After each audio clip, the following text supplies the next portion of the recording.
Hi, boys and girls. I hope you're having a great day. I wanted to read another story for you, and this one is called Invisible Lizard. And I really like the story, but I also really like the illustrations in this book. So I hope you enjoy both the story and the illustrations. Once upon a spiffy limb, there lived a little chameleon named Napoleon. Napoleon was a colorful guy. In fact, he was every bit as spiffy as the limb he lived on, and that was a problem. And I noticed that they're writing the word Napoleon, the chameleon's name, in different colored text. And we talked about how sometimes authors will do that with different text size or shape or color. And I'm thinking that maybe they're doing that because chameleons can change colors based on, what they're standing on or what's around them. So I'm wondering if that's why they did that. Let's see. Napoleon blended in so well that he was nearly invisible. "Hello, Polly," said the lizard. "Nice feathers." "Squawk!" screamed the parrot. "That tree can talk." "Yo, Mike," said the lizard, "you're really swinging today." "Eek!" went the monkey. "Ee-ee-ah-ah-oo." "Drat," said Napoleon. It was my best monkey. No one ever saw him, even when he waved his arms, which took him 20 minutes to do. Chameleons move very, very slowly. Everyone wants to be noticed, so Napoleon flashed his flashiest colors and sashayed up and down the spiffy limb. Each sashay took about an hour. "Hey, look at me," he said, but did anyone look? And when I read the word sachet, it makes me think about when we talked about in reading class about shades of meaning and how, there can be several words that mean a similar thing, but each word kind of has a more specific meaning to it.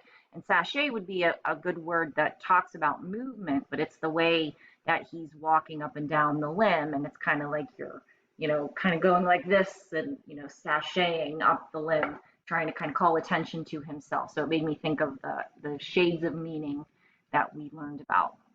And it gives us as the reader a really clear, a better picture of exactly how he's moving instead of just saying, he walked up and down the tree or the limb. This is a much more, descriptive way to explain how he's moving. No.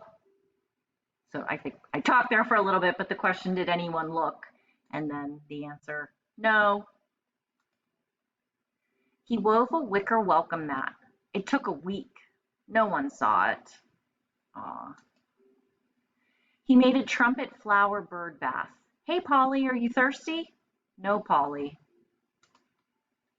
"Look at me. Funny face, funny face." Nothing. The lizard turned purple and his eyes burned red. Phooey. He had tried to be friendly, he had tried to be flashy, he had tried to be funny and fun. "There is one more thing I haven't tried," he said. He stood on his head. Around daybreak, Napoleon began to slip.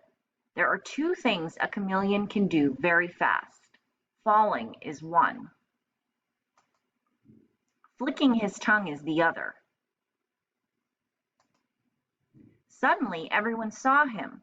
"Squawk," said Polly. "Who is that remarkable creature? Check out those colors." "Ooh," said Mike, "now that's swinging." "Can't you help me up?" said Napoleon. The parrot and the monkey were delighted with their spiffy new friend. They began visiting Napoleon's limb every day. The three of them played king of the tree. They played red lizard, green lizard. So I'm guessing instead of red light, green light, they're using him. But mostly they played hide and seek. Look very carefully. Maybe you'll spot them up there among the ferns and the fungus. But probably not.